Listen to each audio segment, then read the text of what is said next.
Welcome back to PlayStation Livecast. We're here at the PlayStation booth with Gerritzen, studio director at Zombie, and we are going to talk Daylight. This is coming to PS4, was one that was announced during E3 here. I want to talk a little bit about this. I love a good horror game. I love a good scare. Set me up on the premise for Daylight. So the premise is very in the shadow. We want the player, each time that they play the game, it's a completely different world that they explore their way through. But each time they play, they'll find different pieces of the world, find out who they are, what's going on, what's happened in this world, and why it's so messed up, and and just travel through the entire story. Originally, we were going to release it in different chapters, but now we're going to release it all in one big tight bundle. Awesome. So one of the things that grabbed my attention right away about this game is that you guys are sort of billing it as a psychological horror. Talk a little bit about that philosophy. I'm a massive fan of Japanese horror, and who isn't?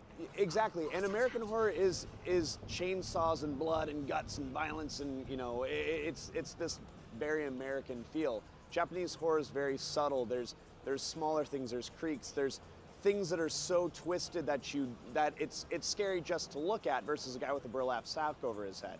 And they're both so very different, but the whole output of it is heart rate, scared, and just afraid of the dark for a couple of weeks after that. And that's what we want to do with Daylight. Is it's not blood and guts and gore, it's twisted worlds and what's going on and what was that. That's what we want to go for. And we're getting a little bit of a look at the game. Yep. Obviously a dark game like you would expect, but one of the things I want to talk about is you guys are really harnessing the power of Unreal Engine 4 here for PS4. Talk to me a little bit about what that means and some of the effects and the atmosphere you'll be able to create.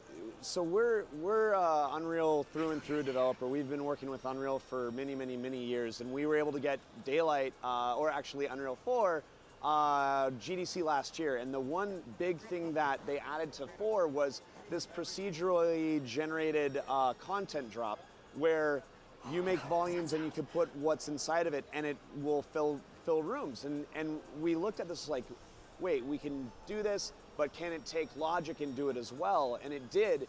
And so we made a room generation system that we're using Unreal's blueprints. And so it's populating not only the world procedurally, so each room will be different and the elements will be different, but it's also the horror and the shock and the placement of ghosts and the placement of anything is completely different, and it's really hard to demo.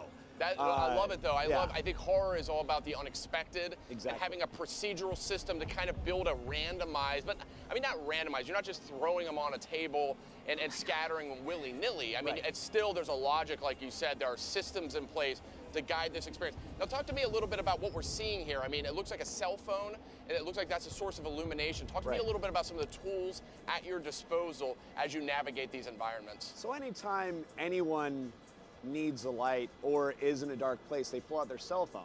It's just true tech that everyone has, even kids have. And so it was one of those things where like, this makes sense. And we put different items, so for example, the glow stick, or you can find flares, and each one of those actually have game mechanics connected to it. So the glow sticks will allow you to find clues or allow you to find different elements. The flares will actually thwart the ghosts or scare them away, but the way that the flare works is it's just so violent that it's throwing shadows all over the place using real-time lighting, which is the other big thing that Unreal gave us, is completely dynamic lighting, and it looks beautiful, and it allowed us to make these worlds. If we were to do this in Unreal 3, each time we would make the world, the lighting would have to get baked and placed in. We're talking about like per pixel real-time lighting, the kind of stuff that you used to see in Doom 3, but you guys are doing it in a whole new way here with the game. Yeah, so it allows us to have flexibility, but also the complex textures that they're coming out. We can make just insane shaders that will manipulate and kind of move around, and it's really awesome. And our team was relatively small when we first started working on this. This was really just kind of like a weekend idea, and it grew and grew and grew, and it's becoming something very interesting, because signing with Atlas, them bringing it to the PlayStation, it's no longer just going to be this little indie PC thing. and us making it a bundle, but also the exciting part is via Atlas, we're gonna bring it to Japan. Awesome. So the source of our inspiration, we can actually bring it to the Japanese gamers, which is extremely exciting. You guys are coming full circle with this. So talk to me a little bit. It appears we're in sort of, I would say, it looks like an abandoned asylum. Right. Now talk to me a little about, you kind of mentioned spirits and the supernatural. I know, of course, you know, any good horror experience, we want to go in unprepared, not expecting what we're going to find. But talk to me a little bit about some of the threats that are lurking here. So we have a lot of different elements to it that you learn, and the things that you'll see mostly right now are our ghosts, which we made them very, very permadeath. If you're a gamer, you don't think that you get startled, but if you see something and it's going to reset your game, that's going to scare you more. So they're very brutal in the sense of when you see that, you want to get away because you don't want to restart. And so we're doing a lot of that. It'll be balanced, of course, easy, medium, hard.